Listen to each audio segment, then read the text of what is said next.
Nous sommes dans la nuit du 19 au 20 octobre. 3 individus font la fête au Dukes Club de Lille. Rien ne les reliait pourtant. Alors qu'ils se trouvent près du bar, au sous-sol du club, chacun sera touché à l'œil par un laser de couleur verte. D'abord, ils ressentiront une gêne qui se transformera ensuite en handicap. Quelques jours plus tard, ils porteront plainte. Une semaine plus tard, une nouvelle plainte viendra s'ajouter à la polémique qui entoure le Dukes. Une 4e victime s'ajoute à la liste, les faits sont les mêmes, un laser qui brûle les yeux près du bar. Pourtant, cette fois-ci, la date diffère. Les faits se seraient déroulés en fin septembre, soit un mois avant les faits. Nous avons recueilli les témoignages téléphoniques d'une des 3 premières victimes qui ont déposé plainte. Il a souhaité nous raconter sa version des faits tout en restant anonyme. J'ai rejoint des amis donc aux alentours d'1h30 du matin. Donc j'ai fait ma soirée normalement et en fait en dansant, si vous préférez, j'étais près du DJ.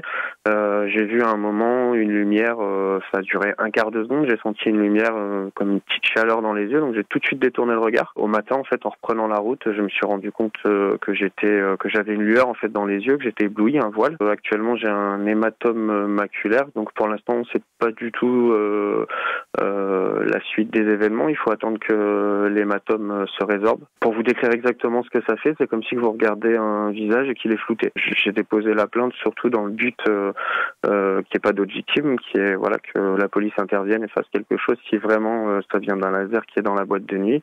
Cet accident lui a valu 3 semaines d'ITT. Aujourd'hui, il risque de perdre son travail car il est chauffeur poids lourd.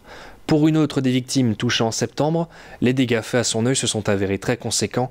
Elle devrait garder des séquelles à vie.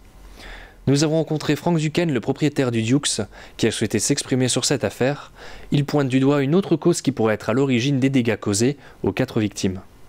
Aujourd'hui, je pense réellement que c'est plutôt un laser pointeur d'un client ou d'une personne de mauvaise intention qui aurait pu lancer ça sur des clients. Parce qu'il faut qu'il soit posé à 3 mètres de hauteur. Et là, on est à 3 mètres 10 de hauteur, je pense. On l'a vérifié cette semaine. Et il n'y a pas une puissance énorme. C'est pas un laser qui est extrêmement puissant. On avait des lasers beaucoup plus puissants du temps de la fabrique, qui n'ont jamais fait de problème. Et celui-là, encore moins. Parce que mon laser, c'est une classe 2. Classe 2, il n'a aucun effet dangereux sur les yeux, sur la santé des clients.